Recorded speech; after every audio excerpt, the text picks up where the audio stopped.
Hello दोस्तों, वाईसीए गुरु channel पर आप सभी का स्वागत है। जैसे कि हमने क्वाड्रेटिक इक्वेशन शुरू किया है, जिस पर हम वर्ड एग्जाम्पल्स डिस्कस कर रहे हैं। इसके पहले वाले वीडियो में जो भी हमने जितने भी हमने वर्ड एग्जाम्पल्स डिस्कस किए हैं वो आपको समझ आए होंगे। सो चलिए आज हम आगे वाले कुछ एग्जाम्पल्स डिस्कस करते हैं। आज चैनल पर जितने लोग नए हैं तो प्लीज़ चैनल को सब्सक्राइब करें ताकि आप आने वाले वीडियोज़ का आनंद ले सके। तो चलिए दोस्तों डिस्कस करते हैं कुछ रिमेनिंग वर्ड एग्जाम्पल्स।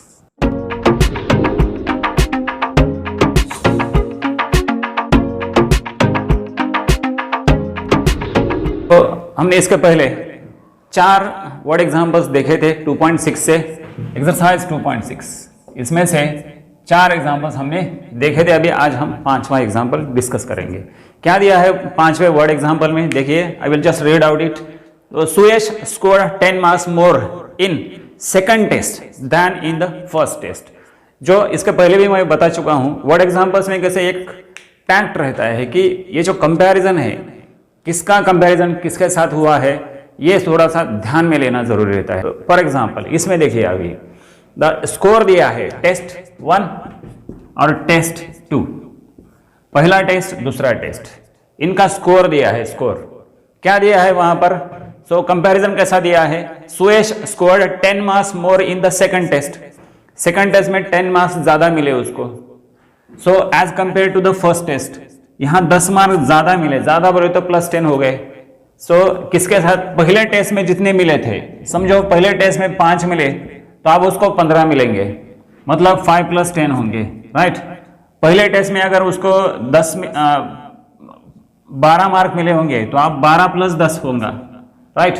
पहले टेस्ट में अगर उसको x मिले होंगे तो आप उसको x + 10 मार्क्स मिलेंगे। x + 10 मार्क्स किस टेस्ट में मिले?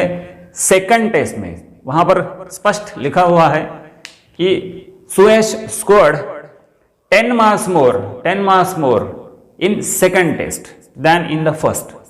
फर्स्ट टेस्ट में जितने भी मार्क्स मिले उससे 10 मार्क्स ज्यादा सेकंड टेस्ट में मिले, तो फर्स्ट टेस्ट को हम कंसिडर करते हैं, क्योंकि सेकंड टेस्ट के मार्क्स का कंपैरिजन फर्स्ट टेस्ट के मार्क्स के साथ हुआ, तो फर्स्ट टेस्ट को हमने कंसिडर किया।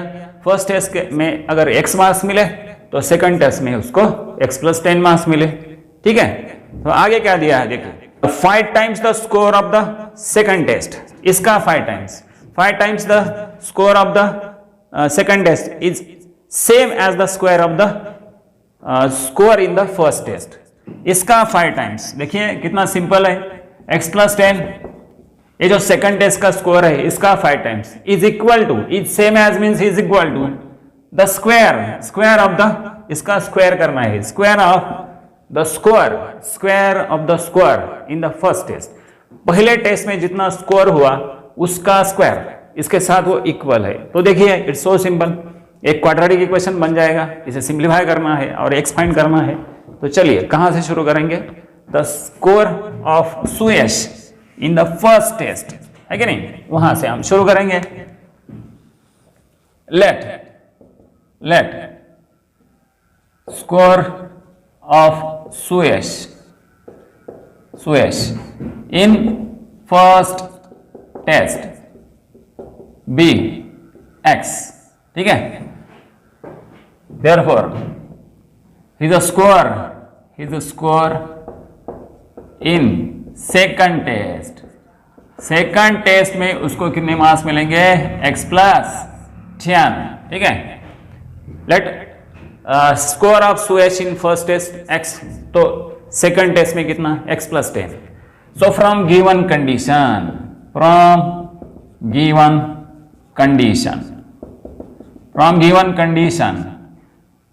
5 times the score of second test. ये सेकंड टेस्ट का स्कोर है, इसका 5 टाइम्स बोले तो मल्टीपल करना है, कितना? 5 टाइम्स।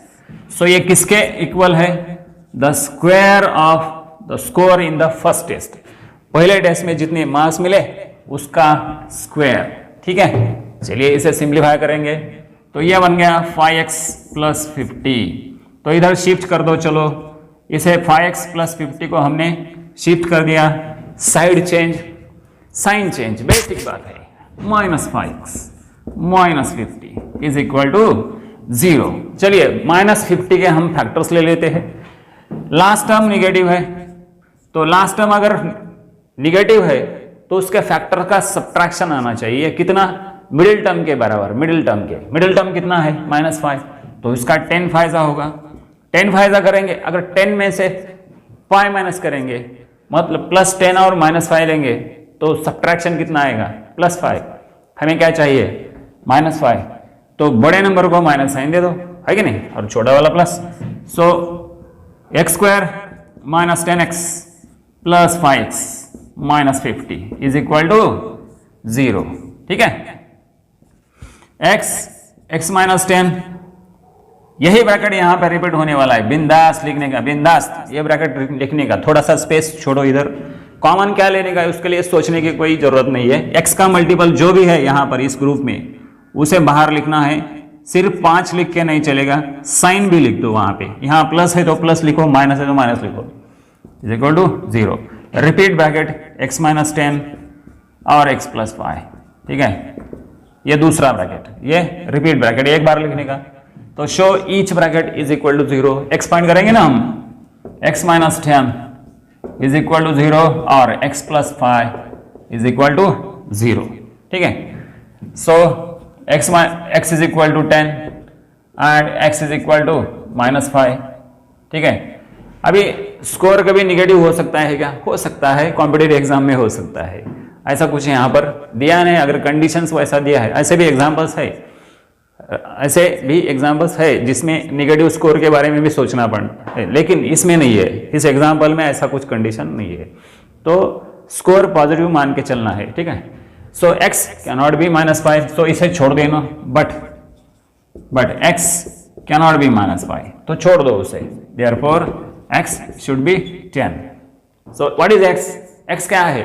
देखिए x क्या है? The score of Suyash in the first test. Therefore यहां पर हम वर्डिंग में लिखना है हमें, क्योंकि वर्ड एग्जाम्पल को आखिरी आंसर आपको वर्ड में लिखना पड़ता है। जो आपने x निकाला, y निकाला, जो भी हो, उसको वर्ड में लिखना पड़ता है। उसके लिए हाफ मार्क रहता है, please remember. Therefore score of Suyash in first test is equal to 10। Score of Suyash in the first test is 10। बस इतना ही आपको पूछा है। सो इसका आराम से स्क्रीनशॉट ले सकते हैं, ले लो स्क्रीनशॉट, बिंदास ले लो। आज के वर्ड एग्जाम्पल्स जितने भी मैं ले रहा हूं, तो देखने में मजा आएगा, इसलिए वीडियो का अंत तक देखिए, आखिर तक देखिए। अब छठा example, 6th example. Mister Kasam runs a small business of making the earthen pots. Mister Kasam क्या करते हैं? कोई भी करे, हमें क्या लेना देना है, मिस्टर कासम करे या और कोई करे। हाँ, कासम ले लो, कुछ भी ले लो, कसम ले लो, कोई भी हो। सो मिस्टर कासम क्या बनाता है? ही मेक्स अर्थन पॉट्स। क्या बनाता है? अर्थन पॉट्स, मिट्टी के बर्तन बनाता है, अर्थन पॉट्स, मटका वगैरह वगैरह वगैरह जो भी हो। So he makes earthen pots on daily basis पे बनाता है। डेली एक पर्टिकुलर जितने भी हो बनाता है। तो हर एक पॉट के लिए प्रोडक्शन कॉस्ट उन्होंने कंपेयर किया है उसके नंबर ऑफ पॉट्स के साथ। देखिए एक सेंटेंस पढ़ता हूं पहला अभी। दूसरा sentence, the production cost of each pot is ₹40 more than 10 times the number of pot. Number of pot जितने भी रहेंगे उसका 10 टाइम्स, उससे 40 रुपीज ज्यादा। चलिए नंबर ऑफ पॉट्स मैं लेता हूं x, number of pots, let number of pots भी x। ठीक है, इसका 10 टाइम्स कर दो, 10x कर दिया। तो हर एक पॉट बनाने के लिए प्रोडक्शन कॉस्ट कितना लगता है? उसको प्रोडक्शन कॉस्ट लगता है, ये जो नंबर ऑफ पॉट्स है उसके 10 टाइम्स से भी 40 मोर, 40 ज्यादा, इतना रोकड़ा लगता है। दिस मच रुपीज इतना कॉस्ट आता है हर एक पॉट बनाने के लिए। दिन में जितने भी पॉट्स उसने बनाए, चलिए एक दिन में उसने x पॉट बनाए, ठीक है, डेली बेसिस पे बनाता है, तो उसने x पॉट्स बनाए, तो उस पॉट को बनाने के लिए प्रोडक्शन कॉस्ट क्या है? This is the production cost. ठीक है, प्रोडक्शन कॉस्ट क्या है? इस नंबर ऑफ पार्ट का 10 टाइम्स, उससे 40 मोर देन 10 टाइम्स, 40 मोर मतलब प्लस कर दिया मैंने, 10 times the number of parts, so this much rupees is the production cost of each pot. एक पॉट बनाने के लिए इतना उसको कितना पैसा लगता है। तो उसको दिन भर पॉट्स बनाने के लिए 600 रुपया ऐसा कुछ दिया है आपको। सो 10 times number of pots he makes in one day if the production cost of all the pots per day is rupees 600। so कितना 600 टोटल कॉस्ट लगता है दिन भर जितने भी पॉट्स बनाए। अब देखिए एक पॉट बनाने के लिए समझो 80 रुपया लगा, कितना समझो और अगर उसने 4 पॉट बनाए तो खर्चा कितना हुआ 320 हुआ। कैसा निकाला आपने? एक पॉट बनाने के लिए जितना खर्चा आया उसको मल्टीप्लाई किया नंबर ऑफ पॉट से। चलिए एक पॉट बनाने के लिए 90 रुपया लगता है, एक पॉट बनाने के लिए 90, 2 पॉट बनाने के लिए 2 × 90, 5 पॉट बनाने के लिए 5 × 90, फर्क नहीं, और x बनाने के लिए x × 90 होगा ना। सो ये आपको प्रोडक्शन कॉस्ट देगा। आपके लिए प्रोडक्शन एक पॉट के लिए इतना है, नंबर ऑफ पॉट्स इतने हैं, सो इन दोनों का multiplication is equal to the total cost जो दिन भर में उसको लगा पैसा 600 रुपया। वो 600 रुपया क्या होगा x × 10x + 40। सो x × 10x + 40, x × 10x + 40। सो ये एक पॉट बनाने के लिए इतना खर्चा आता है, दिन में इतने पॉट्स बनाइए तो इनका मल्टीप्लिकेशन दे देगा टोटल खर्चा, है कि नहीं? एक दिन में इतना खर्चा होता है। बस वर्ड एग्जांपल्स ऐसे होते हैं कि उसमें अगर आप इक्वेशन बना सके तो बस आपका काम बन गया। So we should be able to form the quadratic equation from the given information. बस इतना हमें जमना चाहिए। अब जम गया तो देखिए अभी इसका आगे वाला काम x × 10x + 40x = 600। तो चलिए हो जाए शुरू। वर्ड एग्जांपल्स अब देखिए। सो x क्या है हमारे लिए? Number of pots per day. Let mister Kasam makes, mister Kasam makes, mister Kasam makes x number of pots, x number of pots per day, ये लिखना जरूरी है वहां पे, हाँ, x number of pots per day, ठीक है। प्रोडक्शन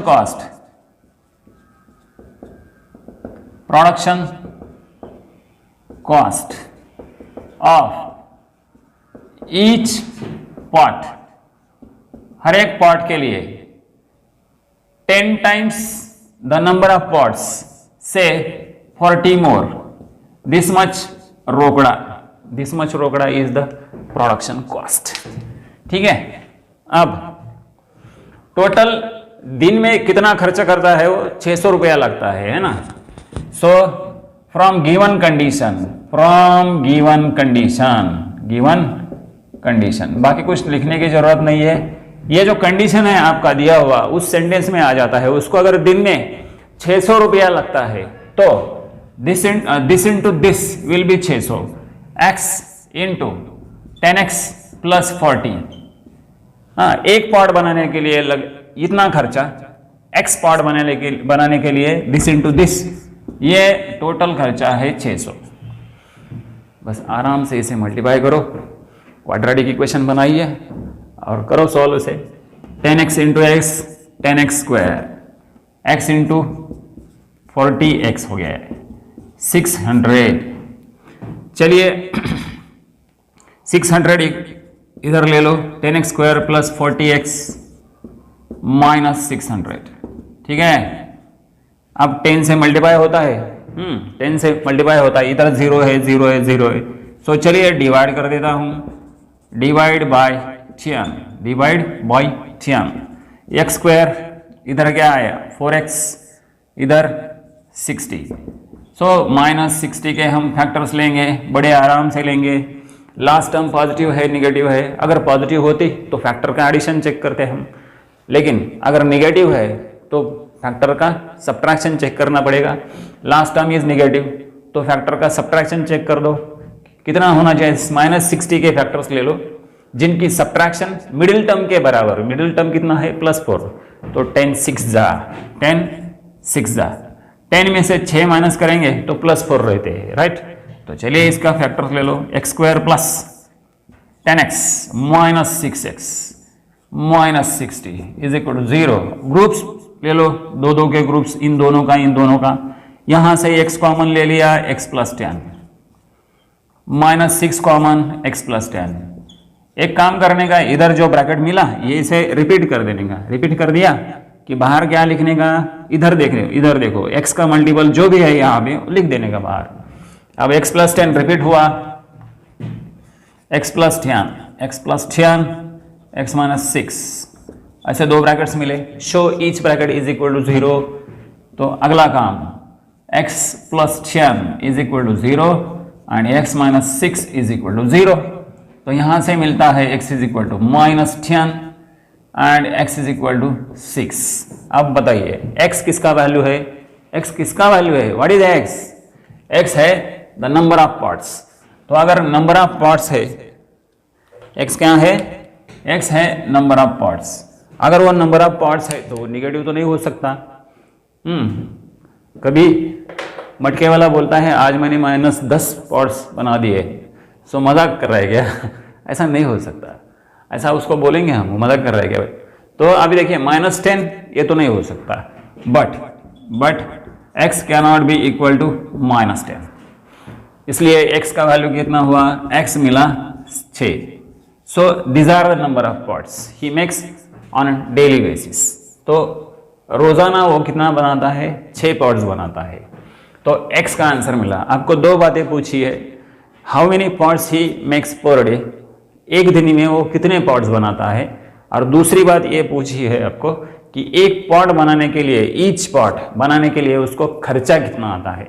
तो ये हमने निकाला है ना, production cost of each part, production cost of each part, इस पर ध्यान दो, है ना। हर एक पार्ट बनाने के लिए आपको खर्चा, आपको मतलब उसको कितना खर्चा आता है, 10x + पार्ट, ये भी निकालना है आपको। तो ये क्या है, number of parts, therefore number of parts, ये आखिरी आंसर, हाफ मार्क अपना वो लिखना पड़ेगा ना। Number of parts per day, number of parts he makes per day, mister Qasim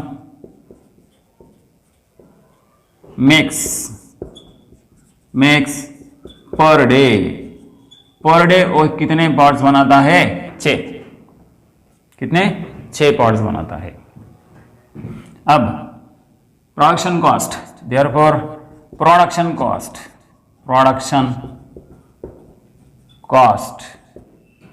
cost of each part is equal to 10x + 40, ठीक है। सो अब क्या करना है, इस x के बदले क्या करना है, x के बदले लिखना है 6, है कि नहीं। सो मैं इधर लिखूंगा 10 × 6 + 40, राइट। ये बन गया 60 + 40, 60 + 40 कितना हुआ, 100। सो 100 रोकड़ा, एक पार्ट बनाने के लिए उसे कितना लगता है, 100 रोकड़ा, म्हणजे किती झालं रे, 100 रुपये, किती रे, 100। सो घ्या स्क्रीनशॉट आराम से, एवढं सगळं झालं, कमीत कमी एखादा लाईक तरी द्या मित्रांनो, चला घ्या स्क्रीनशॉट। सो दोस्तों, इसके बाद वाला एग्जाम्पल, ये बहुत ही इंपॉर्टेंट एग्जाम्पल है, मे भी आपके लिए बोर्ड एग्जाम के लिए बहुत ही इंपॉर्टेंट एग्जाम है। ये एग्जाम्पल आप इस तरह समझा दें कि तो मैं कोशिश पूरी करूंगा कि एग्जाम्पल आपको एक बार समझ में आए तो आप साल भर उसे भूलेंगे नहीं। तो चलिए एग्जाम्पल, ऐसे जो स्पीड वाले एग्जाम्पल्स रहते हैं, है ना, टाइम वाले एग्जाम्पल्स रहते हैं, कभी कभी वर्क पर डे वाले एग्जाम्पल्स रहते हैं, थोड़े से अलग टाइप के एग्जाम्पल्स रहते हैं। जैसे अभी स्पीड दिया है, टाइम दिया है, तो स्पीड और टाइम का कुछ रिलेशन है क्या, उस रिलेशन से हमें आगे बढ़ना पड़ता है। अब इस एग्जाम्पल में क्या दिया है देखिए, एक आदमी है, वो कितना, एक आदमी कौन सा, प्रतीक, हाँ प्रतीक ट्रैवल करता है, प्रतीक, मिस्टर प्रतीक ट्रैवल्स, ये क्या है, यह नदी का बहाव है, ठीक है। ये क्या कर रहा है, अभी नदी किधर से किधर बह रही है मैं यहाँ पे मेंशन करता हूँ। This is the direction of flow, नदी का फ्लो इस दिशा में है, समझो इस दिशा में है, ठीक है। नदी का फ्लो इस दिशा में है तो इसे डाउनस्ट्रीम डायरेक्शन बोलते हैं। इसे क्या बोलते हैं, downstream direction. Downstream direction means जिस दिशा में पानी बह रहा है वो दिशा, ठीक है। सो पानी इस दिशा में बह रहा है और प्रतीक की नाव क्या है, ये इधर है, ये मिस्टर प्रतीक इस नाव में बैठा हुआ है, ठीक है। ये है मिस्टर प्रतीक, ठीक है, ठीक है। पीछे नीचे पैर छोड़ के बैठा हुआ है, ये उसके हाथ में क्या है, पानी पीछे देने के लिए, ठीक है। उसकी नाव आगे बढ़ रही है।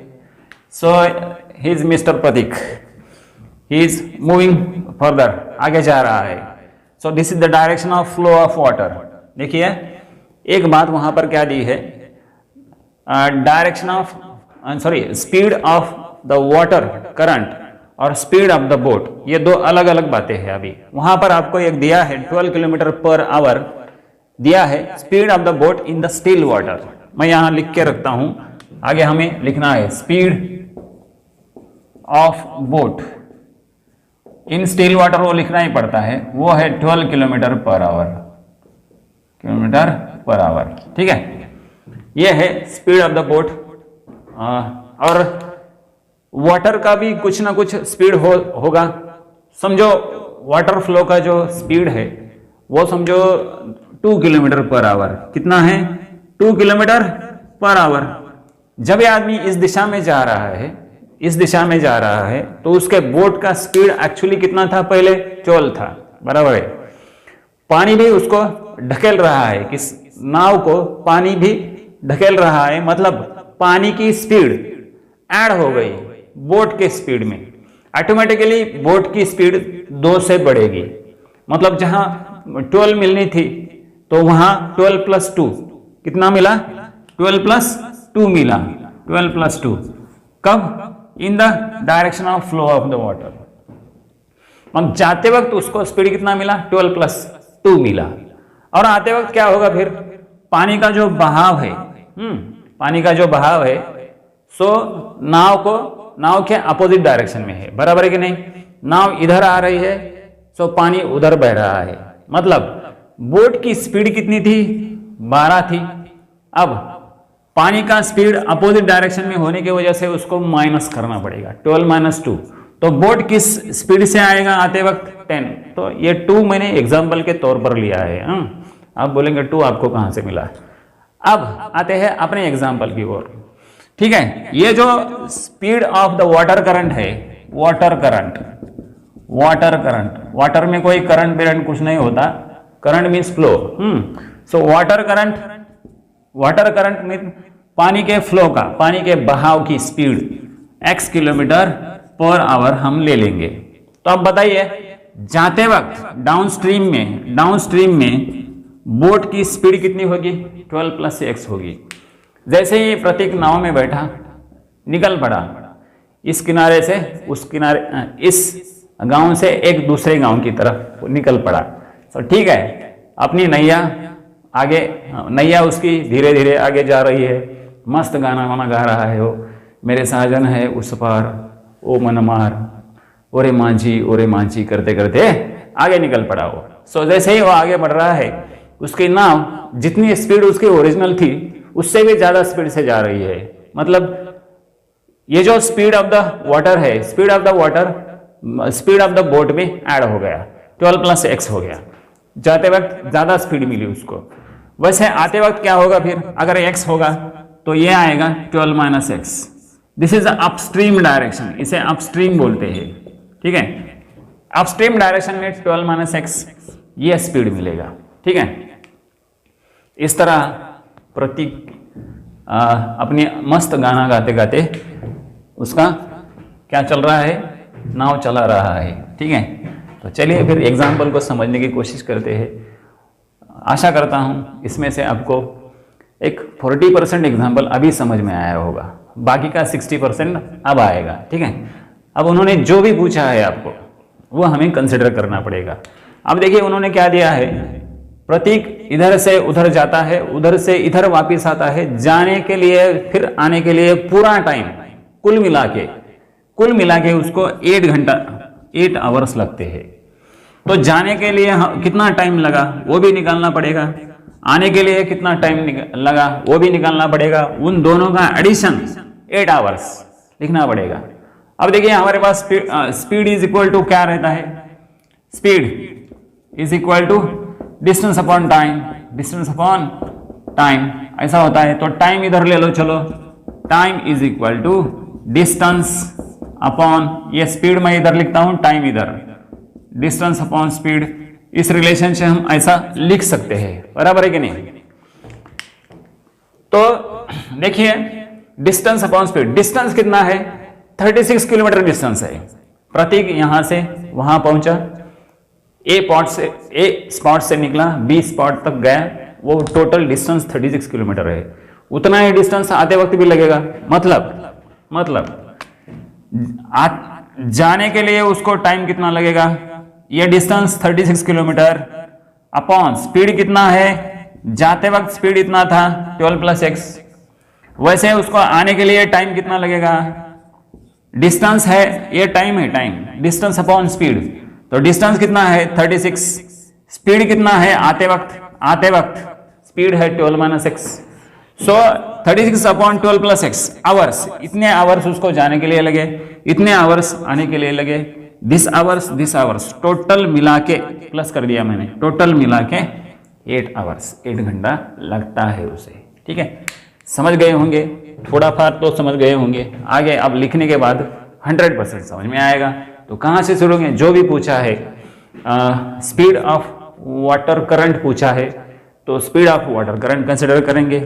सो find the speed of water current, ऐसा उन्होंने पूछा है।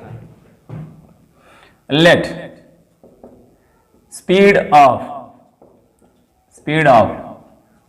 वाटर करंट, वाटर में कोई करंट नहीं रहता, करंट मतलब वाटर फ्लो, हाँ, speed of water current be x km/h। ठीक है, speed of water current x km/h। अब ये रिलेशन हम वहां पे लिखेंगे। Speed of the boat, speed of boat आपको दिया है 12 km/h, this is given. So speed of boat, यह लिखना बहुत जरूरी है यहां पे, speed of boat in downstream direction means to the direction of flow, in the direction of flow, प्रवाहाच्या दिशेने ज्याला म्हणतो आपण, है की नाही। So speed of the boat in the downstream direction is 12 + x, this is the speed, 12 + x km/h। speed of the boat in upstream direction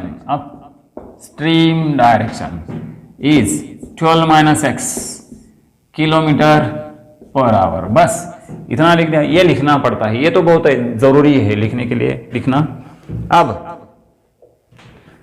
हमारे पास एक रिलेशन है, कौन सा, speed is equal to distance upon time, so this implies that ये relation हमें क्या देता है, टाइम इधर ले लो, स्पीड इधर, time is equal to distance upon speed, होगी नहीं, टाइम इधर लिया, स्पीड इधर लिया, ये हमें इस्तेमाल करना है। ठीक है, अब देखिए डिस्टेंस कितना है 36 किलोमीटर, 36 किलोमीटर जाना, 36 किलोमीटर आना, मतलब जाते वक्त जितना डिस्टेंस वो गया, प्रतीक जितना डिस्टेंस गया उतना डिस्टेंस वो आने वाला है, मतलब सेम डिस्टेंस है जाने आने के लिए, सिर्फ स्पीड अलग होगा। जाते वक्त ये स्पीड है, ये आते वक्त ये स्पीड है, ठीक है। जाते वक्त स्पीड क्या है 12 प्लस एक्स और आते वक्त 12 माइनस एक्स, और कुल मिला के टाइम आप देखिए जाते वक्त टाइम कितना लगेगा 36 अपॉन 12 प्लस एक्स, इतना घंटा लगेगा उसको जाने के लिए। कैसे गया इस रिलेशन से देखो, डिस्टेंस अपॉन स्पीड, डिस्टेंस कितना 36 किलोमीटर, स्पीड जाते वक्त स्पीड क्या है 12 प्लस एक्स, दिस मच घंटा उसको जाने के लिए लगेगा, और आने के लिए 36 डिस्टेंस, सेम डिस्टेंस, स्पीड कितना है, स्पीड है 12 माइनस एक्स, ठीक है। ये इतना घंटा उसको आने के लिए लगा, ये टाइम और ये टाइम कुल मिला के 8 घंटा। इसको यहां पर हम लिखेंगे फ्रॉम गिवन कंडीशन। बहुत ही इंटरेस्टिंग एग्जांपल है दोस्तों, बहुत ही इंटरेस्टिंग। अब इसके आगे सॉल्व करना एकदम आसान काम है। अभी एक बार इक्वेशन बन गया तो ये प्रतीक भी अभी चला गया, तो चलिए अपना काम करते हैं, ठीक है। अब देखिए 36 मैं उधर भी ले सकता हूं, 36 मैं नीचे लेता हूं थोड़ी देर के लिए, हाँ 36 से डिवाइड करता हूं, डिवाइड बाय 36, डिवाइड बाय 36 कर सकते हैं, 4 से भी कर सकते हैं, ऐसा कुछ नहीं। तो एक काम करता हूं मैं, इसे थोड़ा सिंपल बनाना है मुझे, 1/12 plus x plus 1/12 minus x, ठीक है, इज इक्वल टू 8/36 मैंने कर दिया, ठीक है। 36 से इधर डिवाइड किया, 36 कैंसल, इधर भी 36 कैंसल, 1/12 प्लस एक्स, यहां पर 1/12 माइनस एक्स, ठीक है। अब एक काम करता हूं, ठीक है, एलसीएम लेता हूं लेफ्ट हैंड साइड का।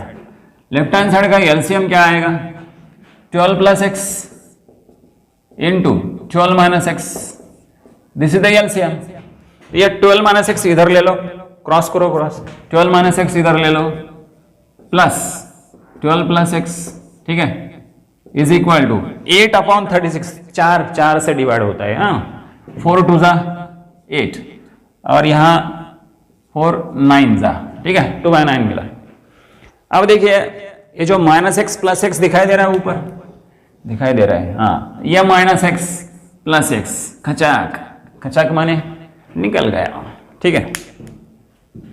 12 प्लस 12 कितना हुआ 24 upon A plus B, A minus B क्या होता है ए plus B A minus B, A plus B A minus B. 7वीं 8वीं से पढ़ते आ रहे हैं, और मेरे ख्याल से आप 7वीं पास है, 8वीं पास है हर एक बच्चा, है कि नहीं।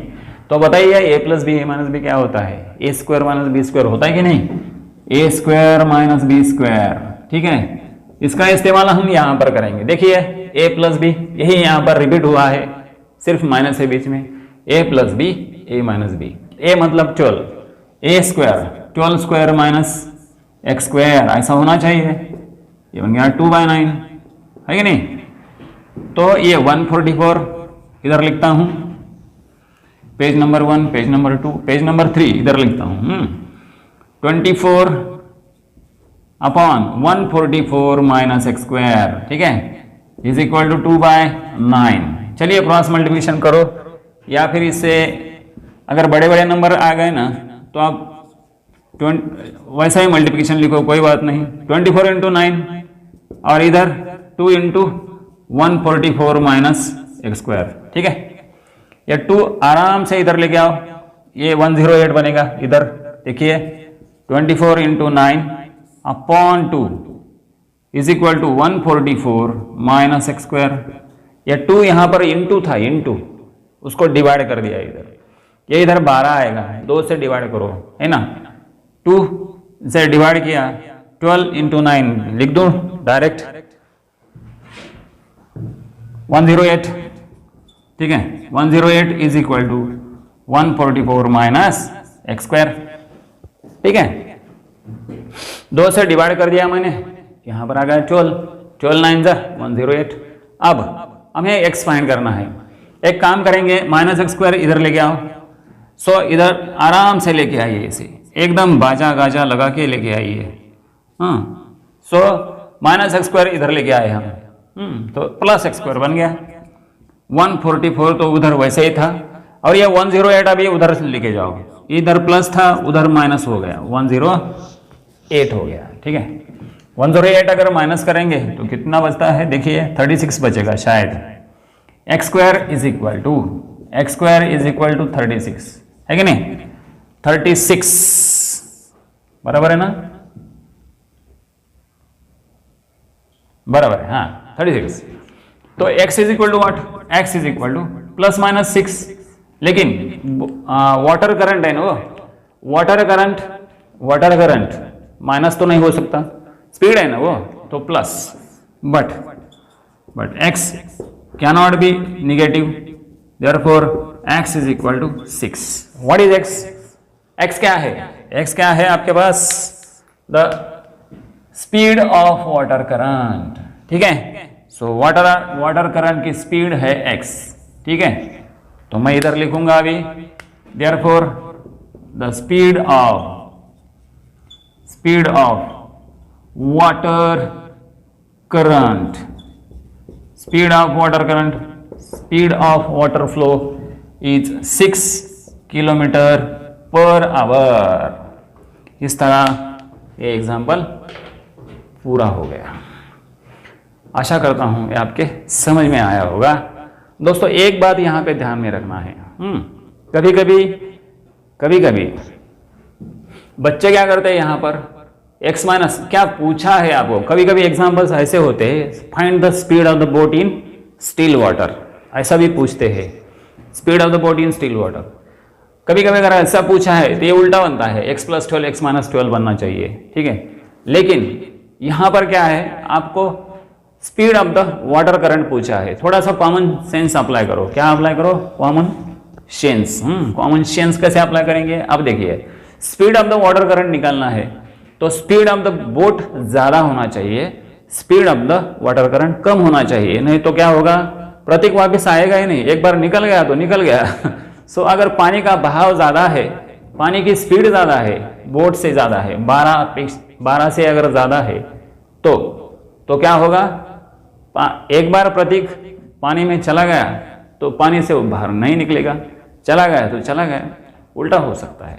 सो इसलिए क्या करना है, जो speed of the water current है वो स्पीड ऑफ द बोट में यहां पर ऐड कर दिया तो कुछ फर्क नहीं पड़ेगा, यहां पे प्रॉब्लम हो सकता है, कहां पे, यहां पे। तो 12 - x करना है, अगर वाटर करंट है तो वाटर करंट मतलब speed of the water minus करना है, स्पीड ऑफ द बोट में से माइनस करना है, वहां x - 12 गलती से लिखना नहीं।